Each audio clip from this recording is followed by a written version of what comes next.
What's up, ladies and gentlemen? In today's video, I'll be teaching you how I transformed my chest from a literal 2D plane into absolute double Ds and how you can build some knockers for yourself. But first, you might be thinking, why you should listen to me? You know, what authority do I have on this topic of building a chest? Like, I could be one of those influencers who doesn't actually know that much about training, but are just carried by their good genetics. Not mentioning any names, but that couldn't be any further from the truth, okay? As a matter of fact, when I was 12 years old, I found out that I had a genetic deformity in my chest. Let me explain. So back in like 2019, I was 12 years old, and one day I was just chilling in the house, right? And my mom looks at me and she says, I think you have pectus excavatum. And I have no idea what that is. What is portus masturbatum? She's a GP, by the way. So she goes on to explain to me that pectus excavatum is a medical condition in which your sternum, which is the bone where your chest lies, grows inward. So basically, my chest had a dent in it. So I go over to the mirror, I looked at my chest, and I could see she was right. My chest did have a little indentation in it. It was nothing crazy like the pictures that you see online, but it was noticeable, and it made me feel like maybe there was something wrong with me. Anyway, fast forward a couple months later, and I'm at the school swimming carnival, alright? And at the school swimming carnival, all the boys take their shirts off to swim. And so hesitantly, I do the same thing. And instantly, I could feel it.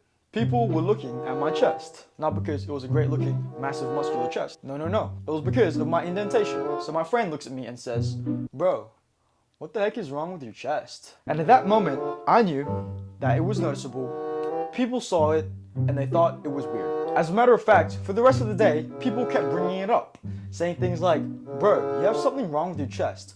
Bro, you have a dent in your chest. Like, bro, I already know. Anyway, from that moment forward, I was very, very, very insecure about my chest. Fast forward a couple years later, and I'm about 15 years old. And at this point, I've started working out. As a matter of fact, I was even documenting my progress on Instagram, posting, some physique vids. And one day, I'm doing my thing, hitting my workout, taking some videos, editing it up, posting it on Instagram, and I post that video, and a few hours later, I check on the video that I posted, and it's going viral. It's actually got tens of thousands of views. And so I'm hyped. This is like my best video yet. Until I check the comment section. And instead of the usual comments like, W physique, or bro, what's your program for arms? Or even love heart emojis from 50-year-old pedophiles creeping on 15-year-olds online, there wasn't any of that. The top comment said, bro skips chest day. And I had a couple hundred likes as well. Next comment said, WTF is that chest? The comment under that said, bro has no chest. So the chest that I was already insecure about was getting clowned on in the internet. And this honestly was a turning point for me. I was tired of having a small chest. I was tired of people making fun of it. So I decided to myself that I was going to change my chest from my weakest body part into my strongest. And that was an ambitious goal. I literally have a physical genetic deformity that makes my chest look worse. But I got to work. I started researching, I started trying out different exercises, different workout programs, different techniques, and I worked very, very, very, very hard to build my chest. I became obsessed with it. So a couple months of this goes by, and one day I look in the mirror, and for the first time in my life, I see it. A chest. I literally have a chest now. It was no longer just a flat 2D shape with an indentation. There was actually muscle there. It was defined. It had a shape to it. And I realized that my work was actually paying off. And what's even crazier is that people in the gym even started complimenting my chest. They started saying things like, bro, you have a crazy chest. They started asking me for my chest workout. And even crazier than that is when I'd post physique videos online, people started complimenting my chest instead of hating on it, which was just absolutely mind-blowing to me because that same chest, the one that people used to laugh about, was getting complimented. And so if you're insecure about your chest, look, I've been there. I get it. But you have to trust me when I say you are not stuck with the genetics you were born with. And in just a moment, I'll show you exactly how to transform your 2D plane of a chest into some double Ds. So let's go to the whiteboard. Welcome everybody. Class is in session. And in today's lesson, I'll be teaching you guys how to grow your chest. And the reason this is a very important topic, especially today, is because of men's mental health crisis. Every year we have more and more men falling into depression, anxiety. And so what's the cure to that? Well, as you can see here, we have two images. The one on the right is a self-portrait of me now, as you can tell. And you can see he has a very well-developed chest. And what you can also see is that he has a very well-developed smile, so he seems like a very happy individual. And as we can see from the guy on the left, this is a self-portrait from me back in 2022. And what we can observe is there's no chest and there's a small smile. Actually, no smile at all. He's actually frowning. As a matter of fact, let me zoom in so you can see that. Small chest, sad. Big chest, happy. And that's pretty much the scientific evidence as to why growing a chest is very important. But on a real note, gentlemen, the chest is a very important part of an aesthetic physique. When we think of superheroes, for example, their main muscles that stand out are their chest, their shoulders, and their huge arms. If we're missing the chest, we just don't have that aesthetic look, okay? So how do we build the chest? Well, the number one tip that I give you is this. How do I draw this? See that? That's a thumbs up. See, you like training chest. You like your chest days. Well, the difference between me and you is that I love my chest days, okay? So you, my friend, when you're training chest, you're probably just going through the motions. 3 sets of bench, 2 sets of incline, 2 sets of flies. And honestly, if you have bad chest genetics, that's not gonna cut it. You have to treat chest days like a mission. When I'm training chest, I'm not just benching. I'm thinking about everyone who made fun of me for having a small chest. I'm thinking about those comments on Instagram saying that I had no chest. I'm thinking about every time I looked in the mirror and saw that dent in my chest and felt like there was something wrong with me. Chest day is where I channel all of that. So if you have a small chest and you are insecure about your chest, channel that. Channel that negative energy. My number one goal when I train chest is to obliterate, demolish, and absolutely destroy it so that it has no choice but to grow. I train chest like my life depends on it, and I love it. And that's what you need to start doing. Treating your chest days like they actually mean something, not just going through the motions. My next tip is this.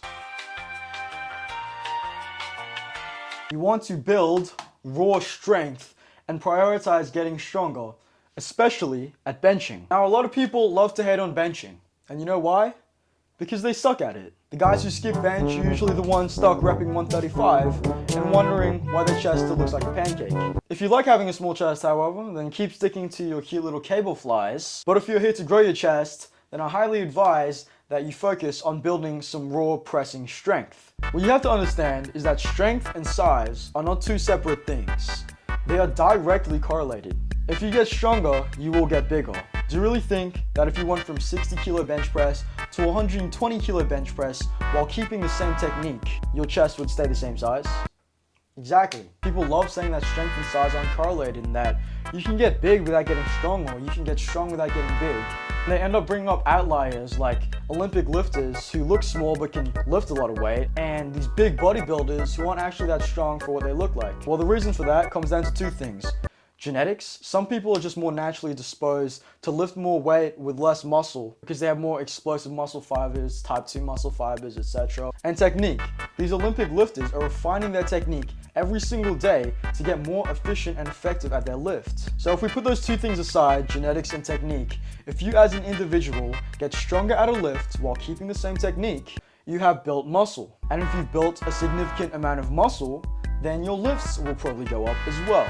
So that's why it's imperative that we focus on getting stronger instead of obsessing over things like mind-muscle connection and the contraction and the pump. What we really need to focus on is getting our big lifts to go up, okay?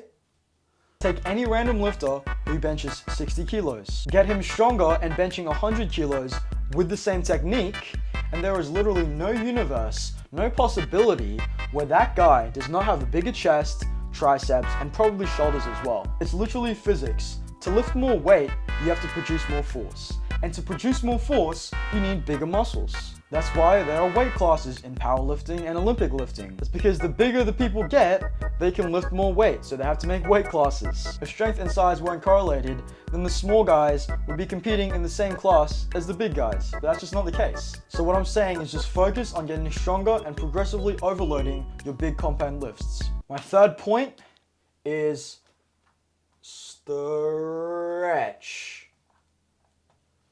And I'm not saying to stretch before and after your lift, like, you know, those yoga stretches and everything. I'm saying that on your lifts, you want to go as far down and as deep as possible and to get into the deepest stretch possible, whether you're doing presses or you're doing flies or just anything. Now what does this look like? Going down all the way on bench until the bar hits your chest. Going as far down as possible on your dumbbell bench. Also picking exercises which allows you to get into a deeper stretch, such as using a cambered bar, which is a bar that has a bend in the middle, like this, which allows your hands to go further back behind your body and get your pecs in even more of a stretch. And the reason the stretch is important is because of this thing called stretch-mediated hypertrophy, which is when your muscles are fully stretched under load. This causes insane amounts of mechanical tension, which triggers things like mTOR activation and satellite cell signaling. I don't want to get into the scientific things, but basically, it'll just give you a bigger chest. Basically, the magic happens when your chest is in the most stretched position. So if you skip the stretch and end up just doing half reps, then you're really missing out, and no wonder you don't have a big chest. The bottom part of your movements are going to be the most important, and you never want to skip it. In fact, you can even abuse this and only do bottom half partials, not all the time, but strategically. And this has been shown to lead to even more growth at times when you're just staying in that stretched position. My fourth and final tip is that you have ADHD, and we do not want ADHD. Let me explain. A big reason why most guys stay small is that they're constantly changing their program, switching their exercises like they have ADHD. One week they're doing incline dumbbell, next week it's machine press, next week it's incline bench. Week after that it's pec deck supersets with low to high cable flies. But they're not getting stronger at any of those movements because they keep switching back and forth. What you want to do is pick between 2 and 3 exercises, and you want to prioritize getting stronger at those lifts and milking them until they're dry. No diddy. To be honest, for 95% of my chest days, I'm doing the exact same exercises and solely focusing on getting stronger at them. I know my numbers, I know what weight I hit last week, and I'm trying to beat that. That's how you grow. So make a solid program by picking just a few exercises and focusing on progressing on them. If you want some really solid programs, then you can, click the link in the description where you can find some of mine. But anyway, just forget your ADHD training, pick your 2 to 3 movements and get brutally strong at them. And stick with these for at least 6 months, and if you get a lot stronger at these, then the odds that you haven't built a bigger chest are very, very low.